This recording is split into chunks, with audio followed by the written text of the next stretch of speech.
გამარჯობა მეგობრებო, მე ვარ ეკა ხოფერია და თქვენ უყურებთ ჩვენს გადაცემას შეხვედრები ეკა ხოფერიასთან ერთად. Რა თქმა უნდა, მინდა გთხოვოთ, რომ გამოიწეროთ ჩვენი არხი შეხვედრები ეკა ხოფერიასთან ერთად, დააჭიროთ ზარის ღილაკს, დააკომენტაროთ, მოიწონოთ ერთი სიტყვით, იყოთ ჩვენთან ერთად. ბილთმორში ამ სეზონზე უკვე მეორედ ვარ და მას თავისი მიზეზი აქვს. ოქტომბერში აქ მოხდება ის, რისკენაც ჩვენი გმირი მთელი თავისი ცხოვრება მიდიოდა. ოქტომბერში ბილთმორი უმასპინძლებს დიდ საერთაშორისო კონფერენციას.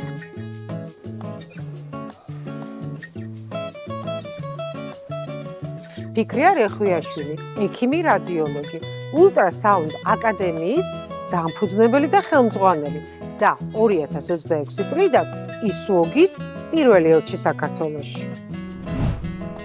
ჩვენი პროფესია არის დაკავშირებული კოსმონავტებთან. ჩვენ რადიოლოგები შევდივართ ბნელ ოთახში და ვხედავთ იმას, რასაც ვერც ერთი ექიმი ვერ ხედავს. პრაქტიკულად რას მოგცემს ჩვენ საქართველოს ჩვენი გაწევრიანება და თქვენი ელჩობა. გაწევრიანდნენ უფასოდ, წვდომა გქონდეთ ონლაინ ლექციებზე, ჟურნალებზე.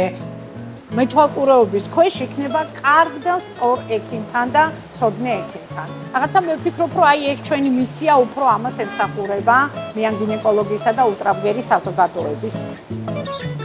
გაიცნობენ არა მარტო საქართველოს ქართველ ექიმებს, წამყვან სპეციალისტებს, რომლებსაც 40 წლიანი და 50 წლიანი გამოცდილება აქვთ ამ სფეროში. თუ კი რამე წრე შეიძლებოდა არსებობდა, ქართული კითხვის გარდა ლიტერატურის ყველაფერზე ვატარე. ერთი წუთით რამდენი ენა? 6 ენა. ყველაფერზე ვეთანხმებოდი, კი ბატონო, რაზეა ლაპარაკი, რაც ჩემაზე არ ჭრიტად. ზუსტად ანალოგიურ წრეებზე მატარეს, მაგრამ არ ჩერდებოდი არსად. ეს თქვენი გოგოები, აი ესე ულაპარაკოთ და ესეთი ენთუზიაზმით ჩაერთვნენ თქვენ საქმეში რეალურად. იყო სრული ბალანსი თაობებს შორის ალბათ. გაცემა უნდა რაც მასში იყო და მართლაც უხმოთ, როგორც კი ამბობდა, მაშინვე ვიწყებდით. პირველ რიგში ჩემი და ამათი მეგობრობა თავიდანვე. ფიქრია, მადლობა, რომ ერთად ვართ. და ისტორიას ვიწყებთ ბილთმორით და ისტორიას ვიწყებთ თქვენით და თქვენი ორი გოგოთი, ქალიშვილით. მინდა რომ წარმოვუდგინოთ ჩვენს აუდიტორიას, რატომ არიან და ვინ არიან ჩვენი სტუმრები ჩვენს გადაცემაში, თქვენთან ერთად. მოგესალმებით, ძალიან დიდი მადლობა, რომ მომიწვიეთ. ძალიან ყოველთვის მჯეროდა, რომ განათლებაში ძალიან დიდი ინვესტიცია საჭირო, რომ ჩაიდოს თავის დროზე და ჩემი შვილები ძალიან ამაყივა, რომ ორივემ გადაწყვიტა, რომ ესწავლათ საზღვარგარეთ, მიიღოთ განათლება ევროპაში და მე რა თქმა უნდა დაუბრუნდებოდნენ საქართველოში და საქართველოში ძალიან ბევრი რამე გაეკეთებიათ, თუნდაც თავის ცალ-ცალკე თითოეულ სფეროში, რადგან ბაია გახლავთ დიპლომატი და გვეხმარება საერთაშორისო ურთიერთობების და სამედიცინო სფეროში მოძიებაში, ასე ვთქვათ, ძალიან ბევრი საინტერესო ასოციაციებისა და კომპანიების, რომლებიც არსებობს მსოფლიოს მასშტაბით და თათია კაპანაძე, რომელმაც რა თქმა უნდა ექიმობა არ აირჩია, მიღალატა ბოლო წუთს და თქვა, რომ უნდა ვიყო არა ექიმი, ვიქნები სამედიცინო მენეჯმენტში და დედიკოიცი რა მოგეხმარები ძალიან ბევრ რაღაცის განხორციელებაში და დაგიდგები ისეთ საკითხებში, სადაც ბევრმა ექიმმა არ იცით როგორ წარმართოთ ის თქვენი, ასე ვთქვათ, სფერო და ძალიან ამაყივარ, რომ გარდა იმისა, რომ ვარ კლინიცისტი, ექიმი, რადიოლოგი, ჩემი ორივე შვილმა სხვადასხვა პროფესია აირჩია, მაგრამ რაღაცა ჩემმა აკადემიამ ეს ყველაფერი გააერთიანა და მათი მხარდაჭერით ძალიან ბევრ კარგ საქმეს შევეჭიდეთ, ასე ვთქვათ. ულტრასაუნდ აკადემიის ირგვლივ ვლაპარაკობთ ახლა ჩვენ და ამ აკადემიის შექმნაში უდიდესი წვლილი მიგიწვით თქვენ, როგორც იდეის ავტორს და თქვენ ორ გოგოს. ერთი არის დიპლომატიის მიმართულებით, მეორე არის სამედიცინო მენეჯმენტის მიმართულებით. მინდა გითხრათ ძალიან ჭკვიანურად დავაგდა ყველაფერი. მოდით ახლა ვკითხოთ გოგოებს. ბაია, თქვენს შესახებ თქვენი და აკადემიის თანხმოედრა სად ხდებოდა? კი ბატონო, დიდი მადლობა პირველ რიგში, რომ რაღაცა შეაჩერეთ ჩვენ ამბავზე თვალი და სურვილი გამოთქვით, რა თქმა უნდა. ჩემი ისტორია რა თქმა უნდა იწყება 12 წლიდან საზღვარგარეთ ოჯახის გარეთ ყოფნით. მაგრამ ეს სურვილი რა თქმა უნდა მე თვითონაც მქონდა, მაგრამ მხარდაჭერის გარეშე გამორიცხულია დამეთანხმებით, ამიტომ საზღვარგარეთ იმ საერთაშორისო გარემოში ცხოვრებამ, სწავლამ და მუდმივად ამ საერთაშორისო საზოგადოებასთან ყოფნამ დამანახა რამდენად მნიშვნელოვანია რეალურად არა მარტო რაღაცის ნაწილი გახდა, არამედ იყო იმ საერთაშორისო გარემოს ნაწილი იმ პატარა ქვეყნიდან, როგორც ჩვენ ვართ საქართველოდან და მაქსიმალურად იყო დაკავშირებული ამ უკვე არსებულ სტრუქტურებთან, უკვე არსებულ საზოგადოებებთან, ასოციაციებთან, იგივე პროფესიულ ასოციაციებთან და იგივე საერთაშორისო ორგანიზაციებთან. ჩემი პროფესია რა თქმა უნდა საერთაშორისო ურთიერთობების ირგვლივ მოძრაობს და შესაბამისად პირველივე წამს როგორც კი გაჩნდა იდეა, რომ PDP, ანუ პროფესიული დეველოპმენტი ზოგადად საქართველოში არის შედარებით ნაკლებად განვითარებული, ჩამოვედი თუ არა, უთხარი დედაჩემს, რომ ჩვენ რაღაც უნდა გავაკეთოთ. აი ეს ამ მიმართულებას უნდა ჩავუდოთ საფუძველი.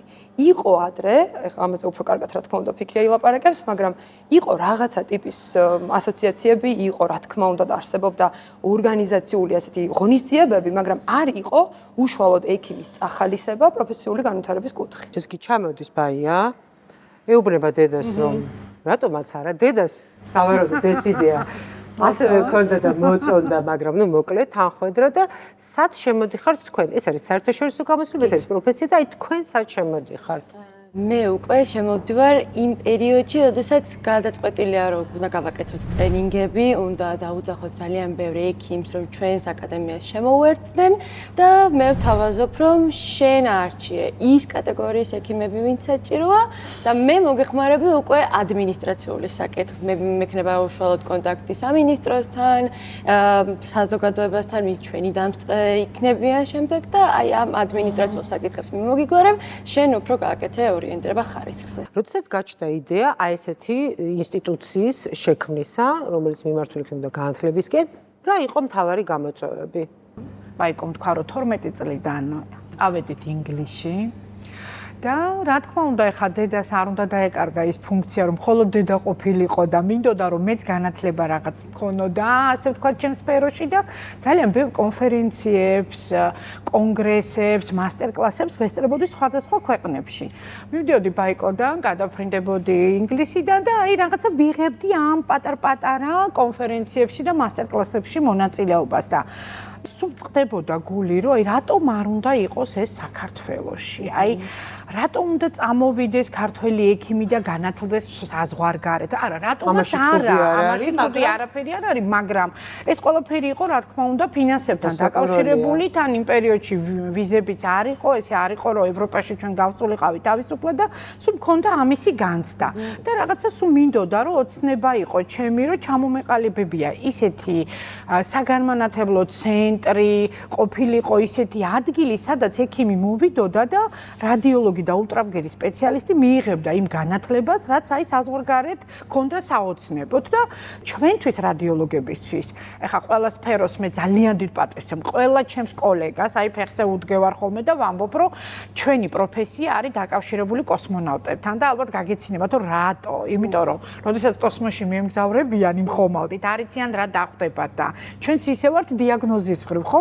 ვართ ამ ძიებაში, ვაკეთებთ დიფერენცირებას და ჩვენ რადიოლოგები შევდივართ ბნელ ოთახში და ვხედავთ იმას, რასაც ვერც ერთი ექიმი ვერ ხედავს და ხარ იმ შენ ოთახში, სადაც ხარ ერთ-ერთზე პაციენტთან და ნერვიულობ ამაზე, ხო, რომ აი რას დაინახავ, რა დიაგნოზს დასვამ და ამ ოთახიდან ძალიან მინდოდა რომ გამომეყვანა ჩემი ის კოლეგები, რომლებსაც ჰქონდათ ისეთი განათლება, რასაც გაუზიარებდნენ დანარჩენ ექიმებს და აი ამან წამოწია უფრო ჩემი ოცნება, ჩემი მიზნები და დავიწყე, ასე ვთქვათ, შეჭიდება ამ სფეროს.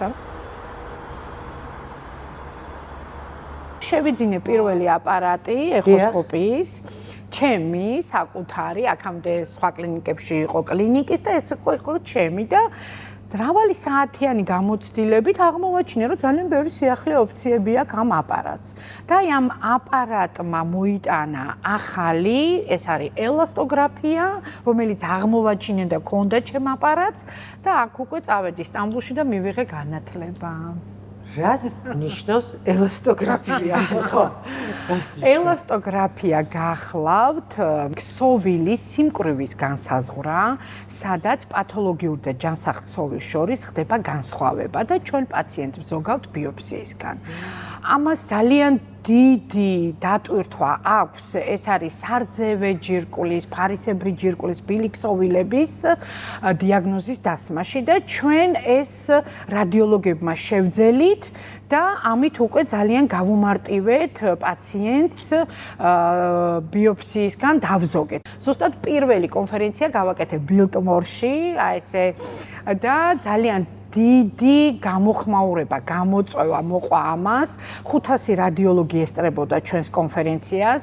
მოვიწვიეთ უცხოეთიდან სპიკერები, პროფესორები, ექიმები, გავაკეთეთ ეს ვორქშოპი თვითონ კონფერენციაზე და მაგრამ ყველაზე საოცრება ის იყო, რომ როდესაც დამთავრდა კონფერენცია, ამას ახდა ძალიან დიდი ნერვიულობა და სათითაოდ ექიმები მოდიოდნენ ჩემთან და მეუბნებოდნენ, რომ ქაბატონო ფიქრია, თქვენ არ იცით ეს რა გააკეთეთ და გაგვისიარეთ კიდევ მეტი ცოდნა და აი მაშინ მივხვდი, რომ მე უნდა გავაკეთო, ჩამოვაყალიბო ჩემი ასოციაცია, ჩემი აკადემია, სადაც ექიმი მოვა და მიიღებს ყველანაირ განათლებას, თეორიულს, პრაქტიკას, ცოდნას, რა თქმა უნდა, ევროპის, ასევე შავი ზღვის ქვეყნებიდან მოწვეული სპიკერებიდან, იმიტომ რომ ეს მარტო ამას მე ვერ შევძლებდი და ძალიან დიდი პასუხისგებლობით შევეჭიდე და მოვიწვია უკვე ძალიან ბევრი პროფესორები და დაიწყო ჩვენი, ასე ვთქვათ, დიდი ნაბიჯები ультраბგერაში და რადიოლოგიაში.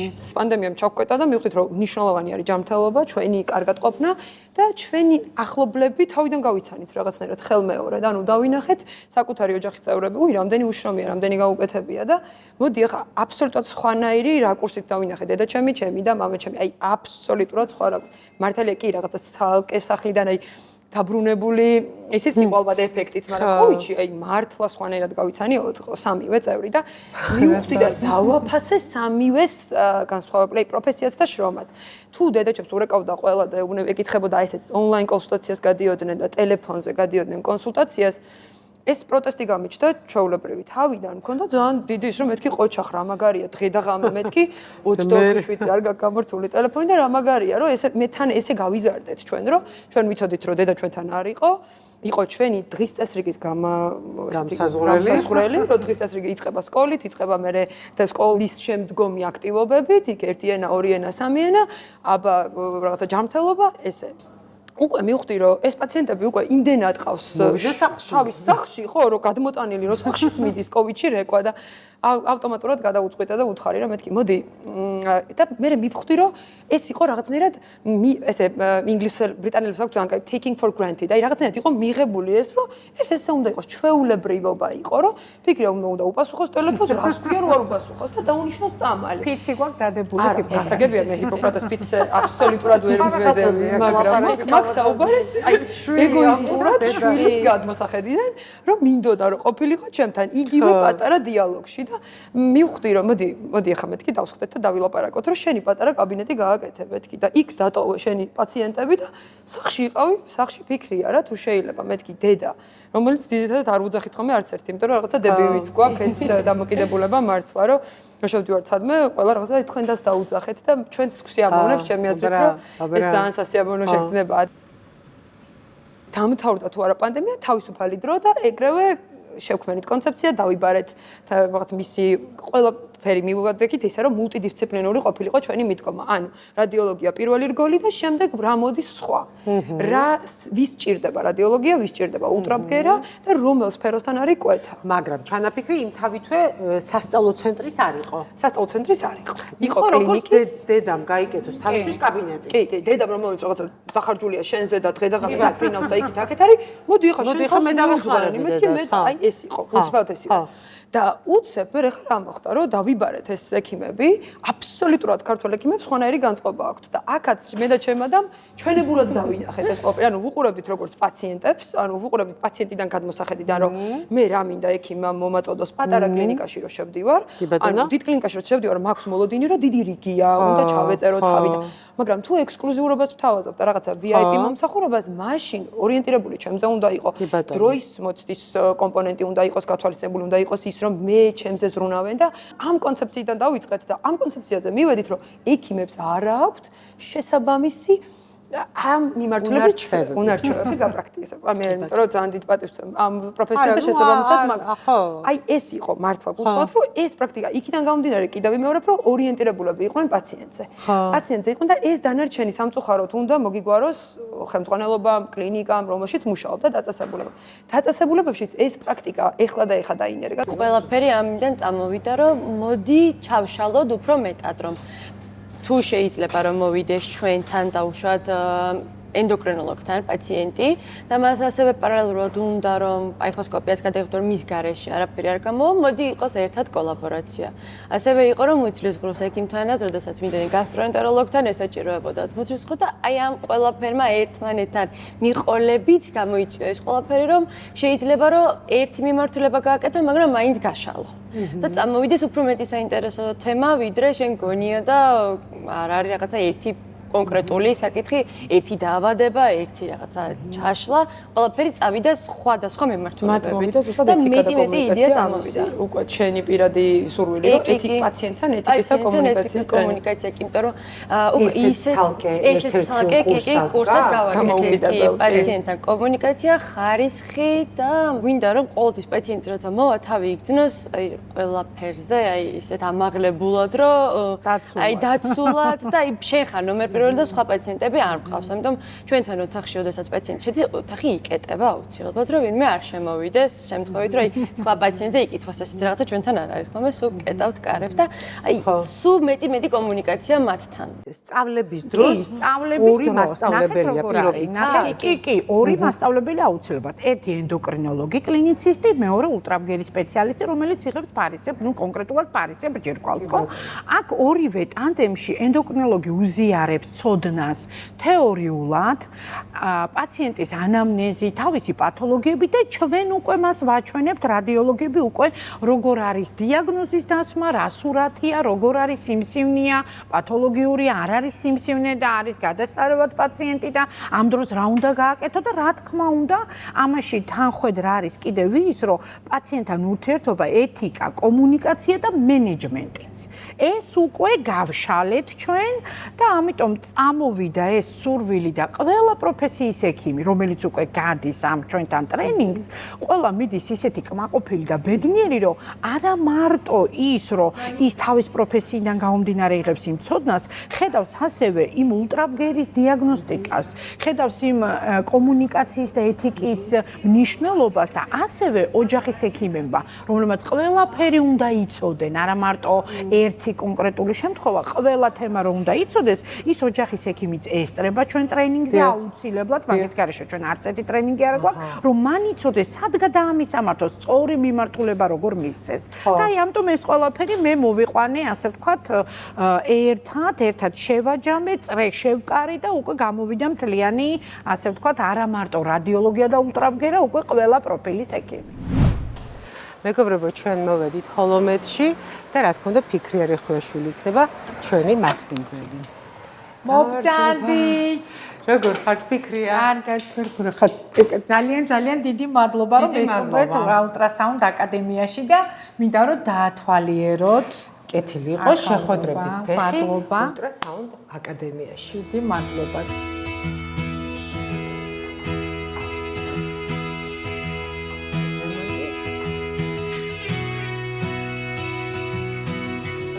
წყლის ფერ, ცისფერ, ლურჯი და თეთრი ფერთა გამა, ხო? და სათითაოდ არის გამოხატული ულტრაბგერის ფანჯარა, რომელიც სპეციალურად შევქმნით ჩვენ დიზაინს. სწორედ ესეთი ფანჯარაა ულტრაბგერის, სადაც ხდება გამოსახულება თითოეული ორგანოს.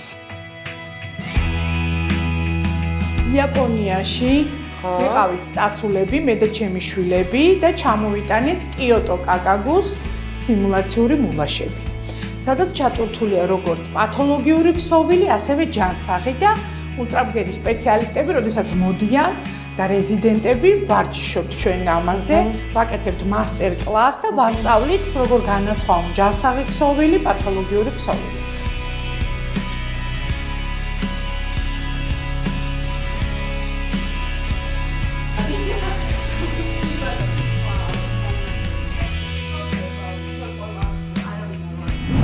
Ultrasound აკადემიას აქვს თავისი პლატფორმა, სადაც შეუძლია ექიმს ონლაინაც გაიაროს, ასე ვთქვათ, ის თეორია და ასევე მოისმინოს ბევრი სიახლეები და რა თქმა უნდა, ჩვენი მხრიდან გაიგოს პლატფორმიდან, რომ აი რა ხდება სიახლე და აი აქ უკვე გაუჩნდათ თავისი საყვარელი სპიკერები და უკვე რეკავდნენ და გეუბნებოდათ ის არ ჩამოვა, ისიც ხო გვესტუმრება, ის ხო მიქნება და რაღაცა ეს ნდობა, ნენელა, ასე ვთქვათ, შევქმენით გარემო და ასევე ჩვენი ქართველი ექიმები, რომლებიც იყვნენ თავიანთ ოთახში და არ გამოდიოდნენ და ფიქრობდნენ, რომ ძალიან კარგად აკეთებენ თავის კლინიკურ საქმეს და არ არის საჭირო, რომ ხა გამოვიდე და ვილაპარაკო და ეს რაღაცა გავუზიაროთ. მე ვეუბნებოდი, არა, თქვენ უნდა გამოხვიდეთ ამ ოთახიდან, იმიტომ რომ მარტო მე ამას ვერ შევძლებ.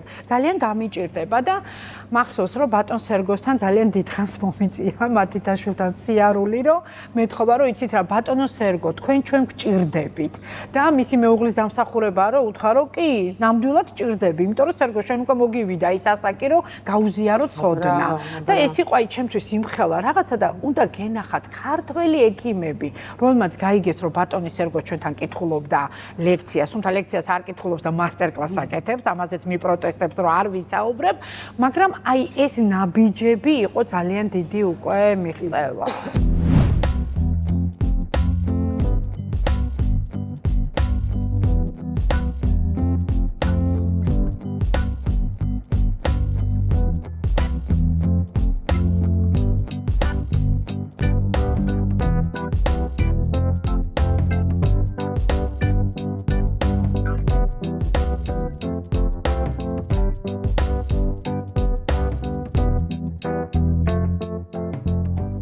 ყველაზე პოპულარული ტრენინგები, ქალთა ფიქრე, რომელია?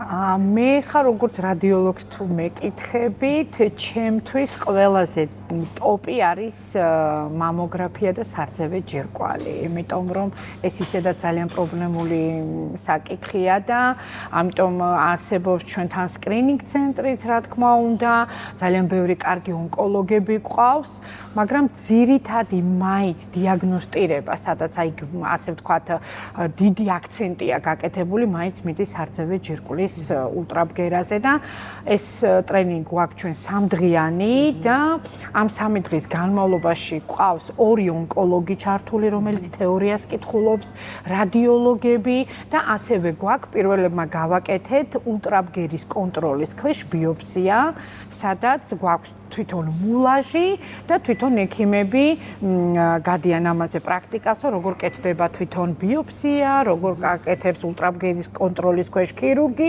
და მე როგორ ხდება ამისი ასე ვთქვათ ციტოლოგი, თვითონ ბიოპსიის პასუხი მე როგორი შეიძლება მოვიდეს და ეს უკვე ჩაშლილია თითოეულ ექიმთან და ძალიან ისეთი საინტერესო და აქტუალურია ხოლმე ყოველთვის. გუშინ მოვაწერეთ ხელი და ჯერ არც არავისთვის არ გვითქვამს ჯანდაცვის მენეჯერთა ასოციაციასთან ვართ უკვე official learning partnerები, ანუ ოფიციალური საერთაშორისო ჯანდაცვის მენეჯერთა ასოციაცია ACPM-მა, რომელიც ბაზირებულია ინგლისში.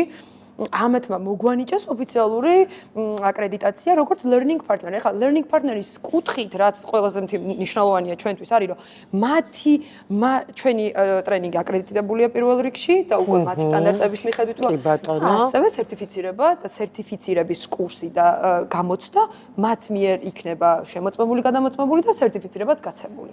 სერტიფიკატი იქნება მათი ლოგოთი გაცემული. ეს უკვე ჩვენთვის ძალიან დიდი მიღწევა. ეს რაღაცა გუშინ დასრულდა და ხვალ ის რომ თქვენ გახდით ელჩი, ეს არის აბსოლუტურად ახალი ამბავი ჩემთვის და ჯერთი გილოცავთ მართლა ძალიან სერიოზული ამბავი მოხდა, ძალიან სერიოზული წარმატება, მაგრამ როგორც ხვდები, გზაც იყო ძალიან დიდი. ძალიან. ახლა მოგვიყევით, რისი ელჩი ხართ და როგორ მიხვედით აი ამ ელჩობამდე და რატომ არის ეს ესეთი მნიშვნელოვანი და თქვენთვის საპატიო? დავიწყებ იქედან, რომ ყოველთვის, როდესაც ეხოსკოპია ვისწავლე და ულტრაბგერა შევისწავლე, რო დავიწყე გადაღება, ყოველთვის ძალიან რთულად და ესეთი მოფრთხილებით ვიღებდი მიანობას, ანუ ორსულების ულტრაბგერას. და ყოველთვის განვიცდიდი, რომ არ შემეშალოს რაიმე ანომალია, რაიმე პათოლოგია და ყოველთვის პასუხისგებლობით ვეკიდებოდი და ამიტომ გავჩერდი, იცით, იმიტომ რომ ვფიქრობდი, რომ ამისთვის მაშინ სხვა ეხოსკოპია აღარ უნდა გავაკეთო მე. ანუ სხვა ორგანოების უნდა ვიყო მარტო მხოლოდ და მხოლოდ მიანობა გინეკოლოგიის ულტრაბგერის სპეციალისტი და რა თქმა უნდა, ხა ბევრი სხვა ვისწავლე და ამიტომ ეს მიანობა ცოტა სხვანაირად დავიტოვე ჩემთვის და წლების არ შევდიოდი. და ამისთვის უნდა გადადო თავი, იმიტომ რომ მე სულ ვეუბნები ჩემს კოლეგებს, რომ თქვენ ხართ ძალიან მაგრები, ვინც ამას აკეთებთ მიანობას, იმიტომ რომ ეს არის ძალიან დიდი პასუხისგებლობა და როდესაც ამას უკვე ესეთი იმით, ასე ვთქვათ, არ ჩავეხსენი, მაგრამ ფაქტურად გამოვიდა, რომ ცოტა ჩავეხსენი და ამ წლების განმავლობაში მყავს რა თქმა უნდა დეიდაშვილები, ბიძაშვილები, ახლობლები, მეგობრები და რომ მოდიოდა ეს დიაგნოზები ძალიან განვიცდიდი, რომ რაღაცა აი ამ რადიოლოგმა ეს ვერ დაინახა, ეს რაღაცა და უკვე სადღაც უკვე უნდა ბავშვის მოხდეს, ასე ვთქვათ, მოვლინება და შენ გაქვს ძალიან უამრავი პათოლოგიები და იცი რა დავჯექი, ძალიან ბევრი ვიფიქრე ამაზე, რომ აი რა შეიძლება რომ გავაკეთოთ და რა თქმა უნდა მივედი ბატონ სერგოსთან, მივედი ბატონ არჩილ ახმეტელთან, ვინც უკვე პირველები იყვნენ ამ სფეროში და გავუზიარე ჩემი მოსაზრება, რომ იცი რა, არსებობს ესეთი ულტრაბგერი საზოგადოება ინგლისში და ხوار გავაკეთოთ რაღაცა აი პირველი ნაბიჯი, რომ აი მივწერე იმათ, რომ ვარ ესეთი ულტრაბგერის სპეციალისტი, ვაკეთებთ ამას და გვინდა ძალიან ბევრი თქვენი ცოდნის გაზიარება ჩვენთან და რაღაცა შევქმნათ საბაზისო, რომ ჩვენმა მიან გინეკოლოგებმა, ულტრაბგერის სპეციალისტებმა ერთად ტანდემში მოვიყვანოთ ეს ძალიან ბევრი პათოლოგიები, ჯანსაღი მდგომარეობა და ჩვენი მომავალი თაობა იყოს ჯანსაღი. რა თქმა უნდა, ძალიან მოეწონათ და მითხეს, რომ აი მოდი წადე და ნახოთ აბა როგორ გამოვა და 2 წლის განმავლობაში, რა თქმა უნდა, მე და ჩემი შვილები ამათი დახმარების გარეშე, იმიტომ რომ ხა ასე თუ ისე ინგლისური ვიცი, მაგრამ არა იმ დონეზე, რომ როგორც ამათმა იციან და რა თქმა უნდა, ამათი კომუნიკაცია, ეს PowerPoint-ები, кейსების განხილვა ამათ უფრო სხვანაირად მოიყვანეს ჩემი, ასე ვთქვათ, გამოცდილება და პრაქტიკა და გავაგზავნიდით ჩვენს იმას. აქ ალბათონო ფიქრიამ და პროექტ მენეჯერებმა დაიწყეს მუშაობა. გადასარევად აწყობილი საქმე. დახმარება და აი ესეთი გავაგზავნიდით წერილს, იქიდან რაღაცა არ იყო ესეთი გამო, კიდე გავაგზავნიდით, და აი 2 წლის განმავლობაში ალბათ ისინი ასოციაციაში. რა თქმა უნდა, 6 თვის წინ გამოგვეხმაურა ინგლისელი პროფესორი და გვეუბნება, რომ ვიდეო კოლი ჩავნიშნოთ და აბა დამენახეთ ვინ ახართ ქართველებო და სად იყავით აქამდე და რაღაცა ცოტა მეწყინა, იცი სადღაც რა ვთქვი, სად ვიყავით, აქ ვიყავით, ამსეთი კორიფეები ყავს, მაგრამ ნუ არ იცოდნენ და ყველა ქვეყანას ყავდა 140 ქვეყანაა გაწევრიანებული ამ საზოგადოებაში, ეს არის მიან გინეკოლოგების და ულტრაბგერის სპეციალისტების საზოგადოება, ინგლისში არის სათაო ოფისი და 140 ქვეყანაში ყავთ თავისი პროფესორები და ელჩები. წევრობა იყო დაფუძნებული ინდივიდუალური წევრობა, არ არის როგორც ესე ეროვნული წევრობა, რა თქმა უნდა, ქვეყნიდან შეგიძლია იყო გაწევრიან და თავისუფლად დამოუკიდებლად. უბრალოდ პირველი იყო რომ საქართველოს აღიარება როგორც არა მესამე ქვეყნის მესამე მსოფლიო ქვეყნის წარმომადგენელი, ასე ვთქვათ, კატეგორიზირებულები ვიყავით, რომ ვართ რაღაც მესამე ქვეყნის, ანუ უდარებდნენ თავს, მე არანაირად არ ვაკნინებ, უბრალოდ ვადარებდით ნაკლებად განვითარებულ ქვეყნებს. ვის სიაში ვიყავით. შესაბამისად ქონდა ყველაფერი რაღაცა გათვალისწინებული იყო ინდივიდუალურ დონეზე. ინდივიდუალური წევრობა დარწმუნებული ვარ ძალიან ბევრი ქართველი ექიმი დღესაც არის წევრი, როგორც დედაჩემი იყო 2014 წლიდან. ეს დაახლოებით 16 წელია ამ საზოგადოების წევრია, იხდის საწევრო გადასახადს, ერთიანდება ამ საზოგადოებაში, მაგრამ ესწრება ინდივიდუალურად ნებისმიერ კონგრესს თუ ტრენინგს, რომელსაც ისინი მართავენ. საწევროს ესწრებით დასაშირო გასაკეთებლად. ჩვენი ორწლიანი ურთიერთობა, აი ეს 2 წელი მუდმივი მიწერ-მოწერა, რომელიც იქიდან იყო, რომ okay, thank you, იქით არ ცდებოდა.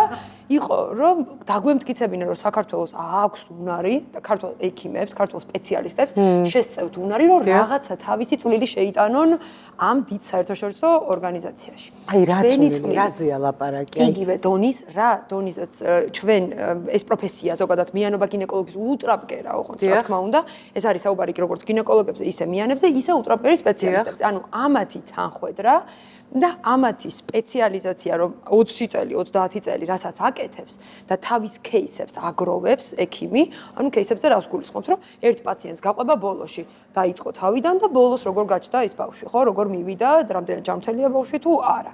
ამ ბოლომდე, აი ამ кейსების დაახლოებით მოვაგროვეთ 1000-მდე кейსი და შევქმნით ბაზა და ეს ბაზა მივაწოდეთ და ვუთხარით ჩვენ ამ საერთაშორისო ორგანიზაციას, რომ ჩვენ არ ვართ სადღაც დაკარგულები და ჩვენ გვაქვს ეს პრაქტიკა და ეს ბაზა რა თქმა უნდა მივაწოდეთ თავისი რეგალიებით, რა თქმა უნდა და თავისი სივებით და თავისი გამოცდილებით ამ ექიმების სხვადასხვა ექიმების სხვადასხვა ექიმების რომელსაც რა თქმა უნდა ყველას თანხმობა წინასწარ ჰქონდა რა თქმა უნდა თავიანთი სივების გადაგზავნის და გადათარგმნის და ამ ყველაფრის მიწოდების და მათი პატარა კვლევითი საქმიანობების თარგმნისაც, იმიტომ რომ ზოგი ქართველი ექიმი ძირითადად ქართულად დაწერდა რამეს და დადებდა. ან თუ სადმე რამეს გაიტანდა საერთაშორისო მასშტაბით, ხო?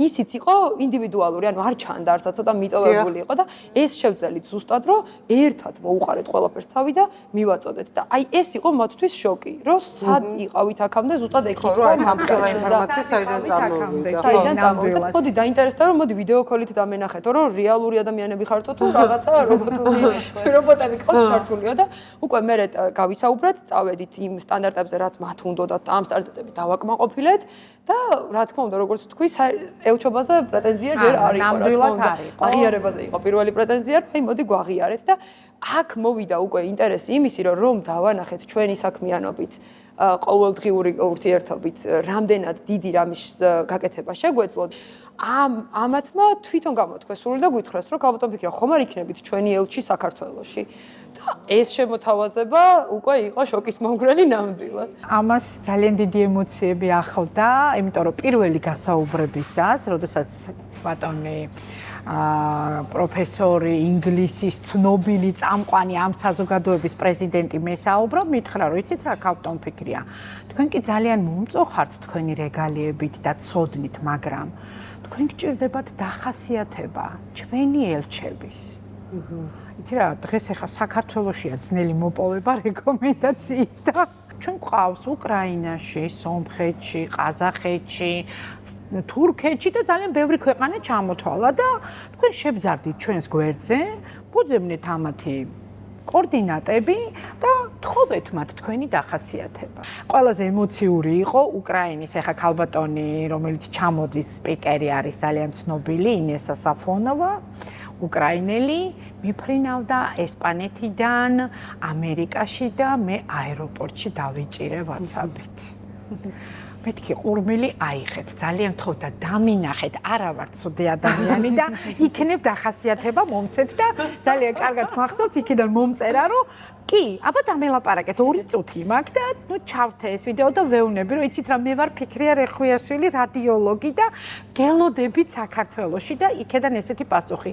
არ არის პრობლემა ფიქრია, მე თქვენ გადმოგიგზავნით დახასიათება და საქართველოში ჩავთ. აი ეს იყო 2 წუთის ამბავი და ნუ რა თქმა უნდა მოვიყვანეთ ეს ყველაფერი სისულეში გადავაგზავნეთ და ველოდებით გადის ტვები და არავინ ხმას არ იღებს და ნუ მე ვთხარ ხა დედი ალბათ არ ვაკმაყოფილებთ იმ სტანდარტებს და არ არის თავარი რომ დაგვიმტკიცეს კურსი, გვაქვს ის ერთწლიანი პროგრამა, ესეც რამხელა მიღწევაა და აქედან ყველა ჩემი კოლეგა მეუბნება რომ ესეც რაც გააკეთე, ესეც ძალიან მაგარია და ბაიკო გვირეკავს სამსახურიდან და მე და თათა ვარ სამსახურში და დედა, სიხარ მეუბნება და მეთქი რა ვიცი, კაბინეტში ვართ ჩვენ და გილოცავ ელჩი გახდი და ნუ აი ეს იყო რაღაცა მე ამჯეროდა 2 დღე კიდე ამჯეროდა ვფიქრობდი რომ აი ელჩი მაგრამ ჩემი მეგობრები ხუმრობენ რომ ძალიან ცუდად მოიქეციო და ეს რა თქმა უნდა ხა ცოტა იუმორისტულია რომ ელჩობა ეკუთვნოდა ბაიასო ლონდონშიო იმიტომ რომ 12 წლიდან იქ არისო და შენ და მე ვთხარი ნახეთ ღმერთმა გადმოიხედა ზემოდან ჯერ დედას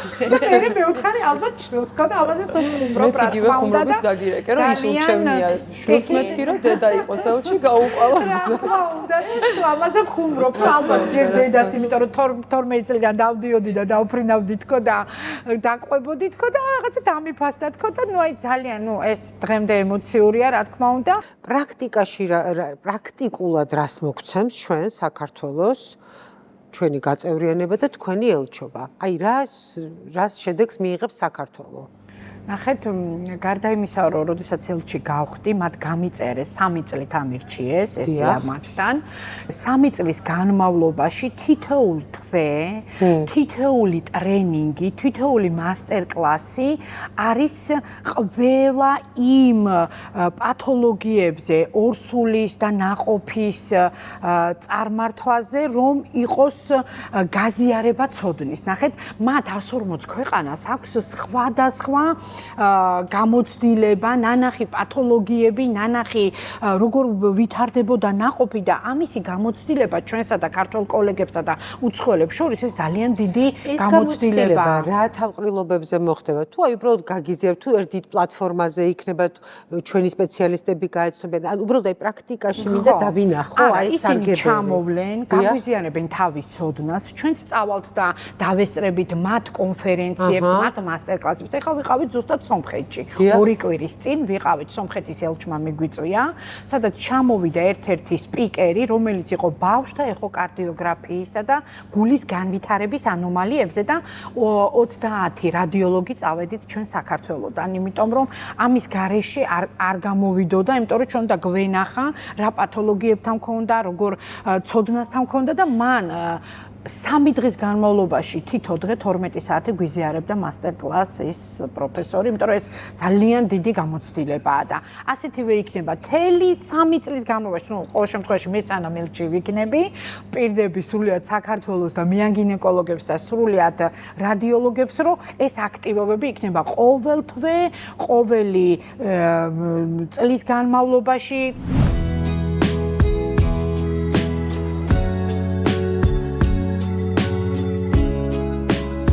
მეანგინეკოლოგიის ულტრაბგერის საზოგადოებამ ჩემი ელჩობის დახმარებით ქართველ ექიმებს მისცა იმის საშუალება, რომ 1 წლის მანძილზე გაწევრიანდნენ უფასოდ, წვდომა ჰქონდეთ ონლაინ ლექციებზე, ჟურნალებზე და თითოეულ სპიკერთან დასვან თავისთვის საჭირო კითხვები, რომლებიც რა თქმა უნდა მათი ცოდნისთვის და განათლებისთვის არის ძალიან მნიშვნელოვანი და ამით ჩვენ ძალიან დიდ ნაბიჯს ვდგავთ მეანგინეკოლოგიის და ულტრაბგერის განვითარებაში.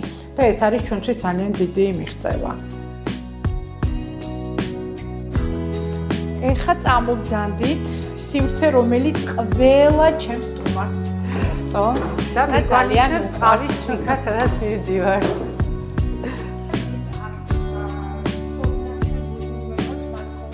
გარეთაც. ეხლა გაჩვენებთ უკვე ჩვენს ტერასას.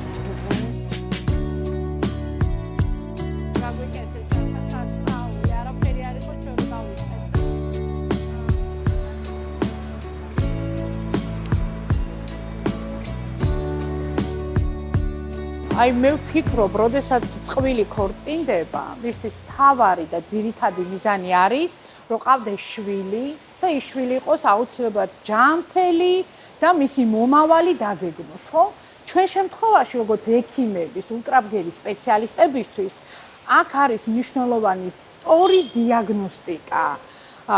გამოტანა იმ ძირითადი ფაქტორების, რაც ჩვენ აქამდე შეიძლება ვიცოდით, მაგრამ ბევრი რაღაცა არ ქონდა და ანუ გამოცდილი პრაქტიკაში არ ქონდა ისე ცოდნა მიღებული, რაც უფრო მეტად საჭიროებდა ამ საზოგადოების ჩართულობას და მე ვფიქრობ, რომ ეს ძალიან დიდად საპასუხისმგებლოა, რადგან სწორი დიაგნოზი ეს არის მომავალი თაობის ძირითადი არსი, ცხოვრების აზრი და ჩვენ ეს ექიმებს ნამდვილად დიდ პასუხისმგებლობას გვაქვს. და რამდენი სამწუხარო ამბავი ვიცით, რამდენი სტრესი, რამდენი ნერვიულობა, სწორედ არასწორი დიაგნოზის გამო მიუხედავად იმისა, რომ 100%-იანი გარანტია მედიცინაში არ არსებობს. ნამდვილად არ არსებობს და ეს მოწოდებული იქნება კიდევ უფრო მეტად სწორი დიაგნოზის. თათითაოდ ჩაიშალოს თითოეული დაავადება, თითოეული შემთხვევა, თითოეული გაანალიზება და მიდგომა პაციენტთან, რომ ის იყოს სრულიად დარწმუნებული, რომ მას სწორი დიაგნოზი აქვს.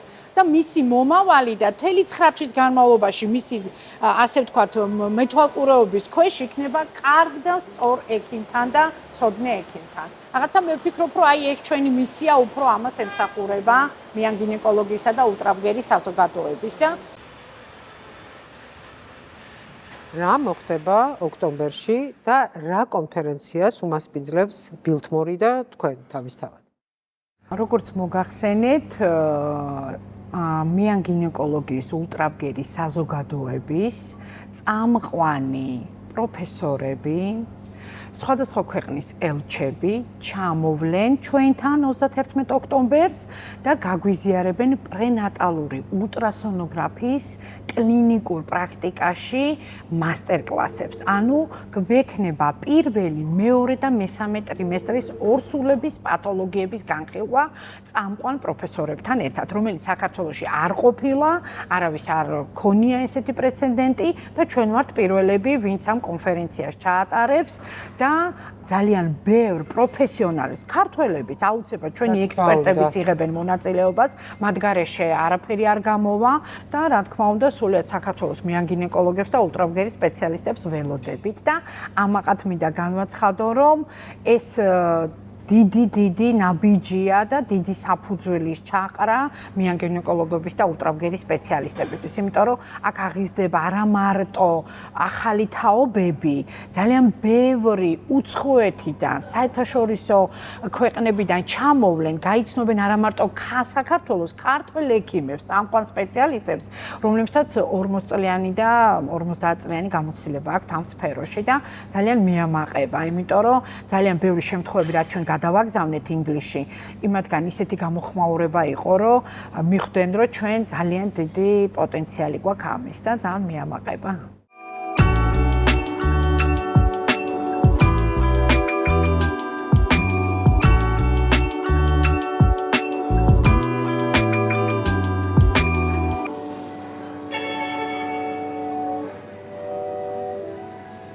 წლის ვიყავი, რომ გავთხოვდი და ბაიკორო შემეცინა ინსტიტუტში ვსწავლობდი და ძალიან კარგად მახსოვს, რომ დედაჩემს უთხარი, რომ იცი რა, მოდი შენ გაჩუქებ ამას. იმიტომ რომ მე არ ცალია ამისთვის. და დედაჩემი მიყურებს ესე, რომ რას ქვია, არ გცალიაო, კაცო, რომ გათხოვდი ადამიანმა, უნდა მიხედო შენ შვილს, ხო? იცი რა, შენ მეუთხარი მიხედე დედა 5 წლამდე და მე მივხედავ 5 წლის მერე თქო და ბაიკონა იყო 2 წლის და დავიწყეთ ქართული წიგნის სწავლა ABGD EVZT რაღაცა ეს და ყველა ასოზე იყო თავისი პატარ-პატარა ლექსები, არ მახსოვს ახლა რომელი მწერლის იყო და დავისვი და ბავშვმა ყველა აითვისა. ხო, ვიფიქრია კი კარგია შენი სამედიცინო განათლება, მაგრამ ეს ბავშვი რაღაცა სხვა რესურს გაძლევს. თუ კი რამე წრე შეიძლებოდა არსებობდა ქართული კითხვის გარდა ლიტერატურის ყველაფერზე ვატარე აბსოლუტურად და მახსოვს ერთი ძალიან კარგი მასწავლებელი ყავდა და რომ შევიყვანე ოთახში და უთხარი რომ რა შვება მეთქი და მე მითხარ იცი როგორ არისო ძალიან მალე ისრუტავსო და ცოტა ამისთვის 6 ენა და კიდე დაუმატე და გამოვიყვანე იქიდან და რამდენი ენა 6 ენა და რომ გამოვიყვანე იქიდან მე ვთხარი დედიკო შენ ახლა კიდე სხვა მასწავლებელს მოგიძებნი და იქ უკვე ჩემ მეუღლემ თქვა რომ არ მომიკლა შვილიო და აიქ გავჩერთ. მეგობრებო, ერთი წამით ეს ისტორია უნდა მოვისმინოთ შვილისგანაც. 6 სად დადიოდით? შვილო, აი მართლა გატარეთ. გულწრფელობით შემიძლია გითხრათ, რომ არ დაგვიტოვებია მართლა. არანაირი მიმართულება, რომელსაც არ ვცადეთ და გითხრა, იცი, შენ უნდა ცადო. ესე მეუბნებოდა ხოლმე, მიდგომა ქონდა ესეთი, რომ ცადე, არ მოგეწონება, როცა გინდა შევწყვიტოთ და ეს მიდგომა ამართლებდა, იმიტომ რომ ყველაფერზე ვეთანხმებოდი, კი ბატონო, რაზეა ლაპარაკი, რაც ჩემდაზე არ ჭრიდა და ეს თავის თვითონ მოყვება, მაგრამ ჩემ შემთხვევაში იყო, რომ რაზეც კი გვინდა ბოლო ჩემენი პიკი იყო ალბათ მხატვრული კითხვა, რომელიც აი აბსოლუტურად ვერ მოვასწარით უბრალოდ წავიდა. გობელენი, მხატვრული კითხვა, ცეკვა, სიმღერა, შვიწლედი, ქართული ცეკვები, ლათინური ცეკვები, ჩოგბურთი. 6 ენა მაინტერესებს. 6 ენა. ყველაზე საინტერესო იყო მე 6. აი ხა ბოლოს უკვე ჩემით დავიწყე, მე აღარ ვიყო საინტერესო. დავიწყეთ. ნუ, მშობლიური, ქართული, კი ბატონო, რუსული, ჩვენი ისტორიიდან გამომდინარე, უკრაინული. ინგლისური. უკრაინული? კი, უკრაინაში ვიცხოვრეთ ცოტა ხანი, ალბათ თაჯესთან ერთად და ძალიან მომეწონა და მithumetas სლავური ენაა და მარტივად ავითვისე. ნუ ფრანგული, დიპლომატიური ენაა და შესაბამისად, აქედან გამომდინარე, კორეული დავამატე ინტერესის გამო, იმიტომ რომ კორეული კურსელები მყავდნენ ლონდონში და მეთქი რატომაც არა. ცოტა დავაჩელენჯე თავი და ბოლო იყო პრინციპში ჟესტების ენა რა, ჟესტების ენამ ძალიან მიმიზიდა და თქვი რომ ის კატეგორია ადამიანების რომლებიც რაღაც საერთაშორისო ურთიერთობებში უმუშაობთ, უნდა ვიცოდეთ ენა კონკრეტულად იმ ხალხისთვის ვინც. კითხვა. თქვენი გამოცდილებიდან გამომდინარე, ამართლებს თუ არა, ბევრ წრეზე სიარული, ბევრი ენის სწავლა ძალიან დატვირთვა ბავშვის. მე ვფიქრობ, რომ მართლა გააჩნია ბავშვს. აგერ ორივე ერთი და იგივე მშობლის შვილები ვართ და იგივეს მოგიყვებათ 180 გრადუსით შემოტრიალებულ ისტორიას, რომ აბსოლუტურად თავისი დღის წესრიგი ქონდა. შესაბამისად ვფიქრობ, რომ ბავშვს გააჩნია. თუ გაძლევს შესაძლებლობას, უნდა დავტვირთო მაქსიმუმ. თქვენი ისტორია როგორ არის? ზუსტად ანალოგიურ წრეებზე მატარეს, მაგრამ არ ჩერდებოდი არსად. პიროდი ვამბობდი, რომ არ მინდა და არ მომწონდა და ყველადან გამოვედი. მან დაამთავრა, მე არ დავამთავრა. ამან მიყანა ნახევრამდე. როგორც კი მერთულებოდა, ასე ვთქვათ, ყველაფერი ეგრევე ვთქვათ, რომ არა, არ მინდა და გამომდიოდი იქიდან. მაგრამ აი მაინც ბოლოს მადლობა გადაუხადე მახსოვს დედას, რომ აი ბევრმა რო თქვა, რომ იცი რა არ ვიცით, ხილამურები არ ვიცი, სახში მოვედი გაოგნებული, რატო არ იციან და მეო გატარებდიო და ისინი არა და მაშინ ვთხარ, რომ ძალიან დიდი მადლობა, რომ ამდენი რამე ვიცი და ესა შენი დამსახურება, რომ ყოველთვის სამსახურიდან გამორბოდი, იქ მიყავდი, აქ მოყავდი, იმაზე მატარებდი და არაფერი ისეთი არ დაგვიტოვა, რომ არ ვიცი, არ ვთქვა. ვამბობ, რომ მე ვცადე. იმან დაამთავრა, მაგრამ მე ვცადე. სულ ესე მაქვს, აი ბოლომდე იცის, მე უბრალოდ ვცადე, თეორიულად ვიცი. აუცილებლად უნდა ვთქვათ, ვინ რა განათლება მიიღო, იმიტომ რომ აი მართლაც ესეთი სათქმელი ამბავია, მართლა ვკითხულობდი, როდესაც ვემზადებოდი გადაცემისთვის და ხო, ძალიან ესე ვთქვათ, სასიამოვნო იყო, საამაყო იყო და ეხლა ხვდები დედა ასეთი სიამაყით, რატო ლაპარაკობს თქვენზე. რა დაამთავრეთ, სადაამთავრეთ, რამდენი წელი როგორ მოგვიყევით? ძალიან მოკლედ, იმიტომ რომ ვფიქრობ, რომ ხო ეს ყველა ჩემ თაობაშიც მით უმეტეს არაფერი განსაკუთრებული არ გამიკეთებიათ, ხო გულწრფელად ვამბობ, ისეთი თაობა გვყავს გარშემო, რომ აი ერთი მეორეზე საამაყო და მეც უბრალოდ ამ თაობის წევრი ვარ და ძალიან მადლიერი ვარ ამ ყველაფრის პირველ რიგში ოჯახის და მე ჩემი ქვეყნის, იმიტომ რომ რო არა შენი ქვეყანა რაღაცნაირად ესეთი პატარა, ესეთ რთულ გეოპოლიტიკურ მდგომარეობაში, ხო ესეთი ვერ იქნები რა, ესეთი ცოტა სქელკანიანი და ლონდონშიც ბაკალავრი დავამთავრე დედოფალი მერის უნივერსიტეტში. მე უკვე მაგისტრატურა სამსახურთან ერთად გავიარე, იქიდან გამომდინარე არ მინდოდა მოუწყვეტილიყავი კიდე გარემოს, ქართულ გარემოს და მინდოდა რომ გამოცდილებასთან ერთად მქონოდა მაგისტრის ხარისხიც და ეს საკმაოდ დიდი გამოწვევა იყო, მაგრამ ამასაც მოვხედა რაღაცნაირად მოვუარეთ და ეს ორ უნივერსიტეტში, უბრალოდ სამ ქვეყანაშია ეს უნივერსიტეტი, რომი, ათენი და პორტუგალია და სამივეგან მქონდა შესაძლებლობა რომ ჩართულიყავი ევროპის სამართლის და საჯარო მმართველობის უნივერსიტეტია და ასევე ამავე უნივერსიტეტში ვარ უკვე მოწვეული ლექტორი, მიმიწვიეს როგორც მოწვეული ლექტორად, სამივე ქვეყანაში ვკითხულობ ლექციებს და ეხა დოქტორანტურასაც შევეჭიდი, ასე ვთქვათ. რამდენი წლის ხართ? 31-ის. კი ბატონო, ეხლა მე გადავწყვიტე, რომ თავიდან ყოფილიყავი ექიმი. თავაბარეს უკრაინაში, ბოგომოლეცის უნივერსიტეტში და შევუდექი ამ დიდ გამოწვევას, რომ უნდა ყოფილიყავი ექიმი, მაგრამ მალევე მივხვდი, რომ ჩემი არ იყო ეს დიდი პასუხისმგებლობა და შევატრიალე ჩემი მიმართულება, ასე ვთქვათ და წავედი მენეჯმენტის მიმართულებით, დავამთავრე მენეჯმენტი და ეხა უკვე ვარ მეც მაგისტრატურაზე ვსწავლობ ჟენევაში ონლაინ ვარ და თან ჩავდივარ თან ონლაინ მაგისტრატურაზე ისიც ჯანდაცვის მიმართულებით. გამტოფიქრია, თქვენ სპეციალობით მუშაობდით, მე მალე გათხოვდით, მალევე შეგეძინათ შვილები და მიყვებოდით, რომ რაღაც მომენტში მივხვდი, რომ მე მთლიანად უნდა გადავერთო შვილებს. ხო? ეს აი რამდენი წელი თქვენ თქვით უარი პრინციპში თქვენს პროფესიაზე და თქვენს პროფესიულ განვითარებაზე, ხო? შეიძლება ესე ითქვას. კი, ეს იყო აი ზუსტად, როდესაც დავამთავრე თბილისის სახელმწიფო სამედიცინო უნივერსიტეტი.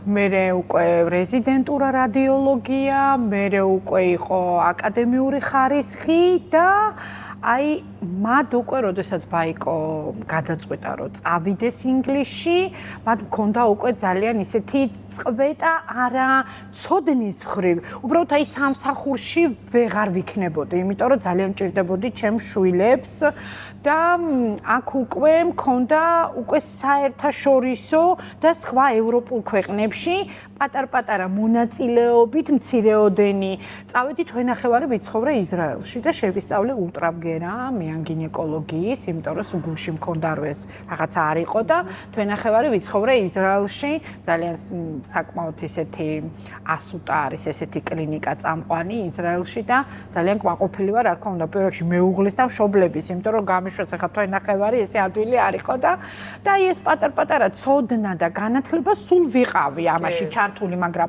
ესე რომ აი რომელიმე კლინიკაში მემუშავა როგორც სპეციალისტი, ეს რაღაცა 5-6 წელი იყო წვეტა ნამდვილად რა ამ ხრივ, მაგრამ არა განათლების ხრივ სულ ვიყავი ჩართული და მერე უკვე ისევე წამოვიდა პრაქტიკა, ეხლა ვარ უკვე ბათუმის სამედიცინო უნივერსიტეტის რეზიდენტურის პროგრამის ხელმძღვანელი და რაღაცები იქ, ნუ ჩემი ასოციაცია ჩამოვაყალიბე, რა თქმა უნდა, ასევე სხვადასხვა ევროპის რადიოლოგიის ასოციაციის წევრი და სულ ვარ ჩართული, ასე ვთქვათ, ესეთ ლექციებზე და განათლებაზე. აი, როგორ მოხდა ისე, რომ ეს თქვენი გოგოები აი ესე ულაპარაკოდ და ესეთი ენთუზიაზმით ჩაერთვნენ თქვენ საქმეში რეალურად. საბოლოო ჯამში ოჯახის საქმეა, რასაკურველია და ქვეყნის საქმე, მაგრამ აი ეს როგორ მოხდა, იმიტომ რომ ეს არ არის ესე ხშირად.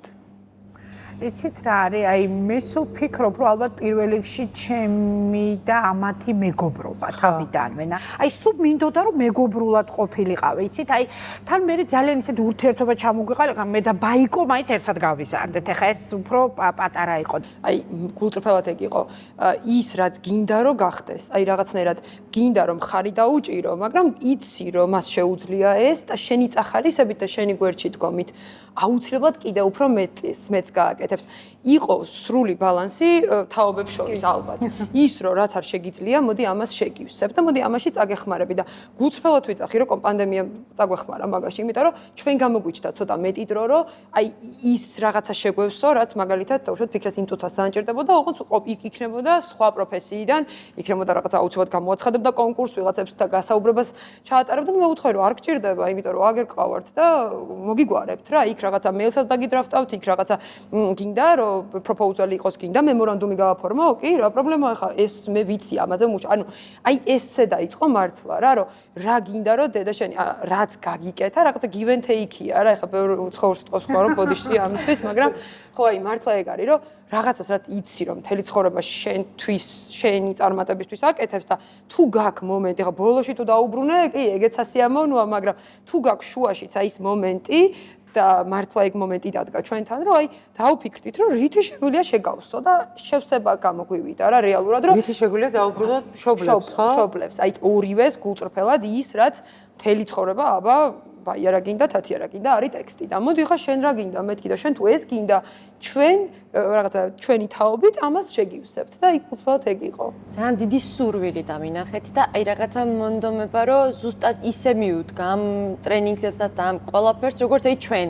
როგორც აი მესამე შვილი ფაქტობრივად აი ეს დამინახეთ მაშინ, რომ რაღაცა ძალიან ისეთის გაცემა უნდოდა, რაც მასში იყო და აი ძალიან ესე ვთქვათ, მართლაც უხმოდ, როგორც კი ამბობდა, მაშინვე ვიწყებდით, დაბჯდებოდით და ვიტყოდ, აი ხა ეს მოვძებნოთ, ის ვნახოთ, ეს ვნახოთ, ამას გადავთარგმნით, იმას და იქ ყველაფერში მოგეხმარებით და იმდენად სახალისოც იყო და საინტერესო მეტი იდეა მოდიოდა, ასე ვთქვათ და კიდევ უფრო გამარცოთ, რომ აი კრიტიკასაც იტანს. სულ მუდმივი მიწერ-მოწერა გვაქვს ხოლმე, რომ სადღაც რო არის ან გადაცემაში ან სადმე და რაღაცა ეს არ გინდა, ეს ზედმეტად ეხა ძალიან მოინდომე და ძალიან ცოტა ის გაიჭა და ანუ სულ ცდილობთ ხოლმე რომ აი რაღაცა ჩვენი ის რაღაცა გემოვნებების ამბავიც ახლა ვევთხოვით რაღაცებში, მაგრამ მაინც არის ხოლმე რაღაცა ცოტა ოდნა უნდა რომ უფრო მეტად გამოპრანჭული იყოს და ჩვენ არ არის საჭირო, იმიტომ რომ აქ რაღაცა დაბალანსება და რას ვისურვებდით? ალბათ პირველ რიგში ცოტა ისეთი ნათქვამი იქნება, მაგრამ ძალიან მინდა რომ მშვიდობა იყოს პირველ რიგში ქვეყანაში, მსოფლიოში, მარტო ჩვენ ქვეყანაში კი არა, აი მსოფლიოში, იმიტომ რომ აი პანდემიამ ძალიან დამანახა, რომ აი ეს რაღაცა საზღვრების ჩაკეტვა, ეს დასტრესილი ვიყავით მთელი ამ ხუთი, ვამბობ რომ 5 წელი აღარ გქონდა, ჩვენი 3 წელი რაც იყო პანდემია, ის წაგვართვეს და არ გქონდა და რაღაცა სულ ვამბობ რომ იყოს მშვიდობა. მეორე ჯანმრთელობა. აი ჯანმრთელობის ფასი, ეხა, იმიტომ კი არა რომ ექიმი ვარ, ხო?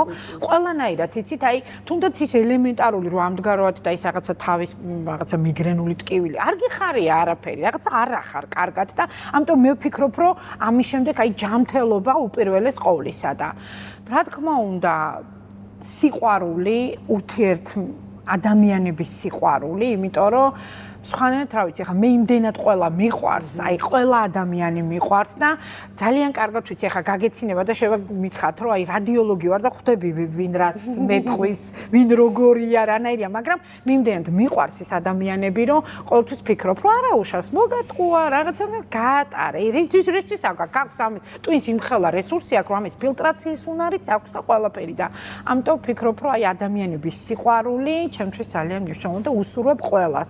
ჯანმრთელობას, სიყვარულს და ურთიერთთანადგომას, რაც აი აუცილებელი. მე მადლობას გეტყვით ამ შესანიშნავ სამეულს, რომ ამდენი დრო დამითმეთ და აი ესე მართლა ძალიან კარგად და გულწრფელად და ძალიან საინტერესოდ მომიყევით ამ ამბებს გამოცდილების გაზიარებისთვის.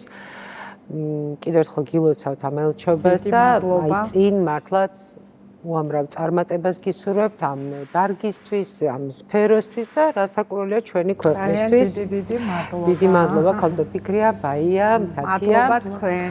მეგობრებო, ეს იყო შეხვედრები ეკახოფერიასთან. არ დაგავწყოთ, გამოიწეროთ ჩვენი გადაცემა შეხვედრები ეკახოფერიასთან და მომავალ შეხვედრამდე.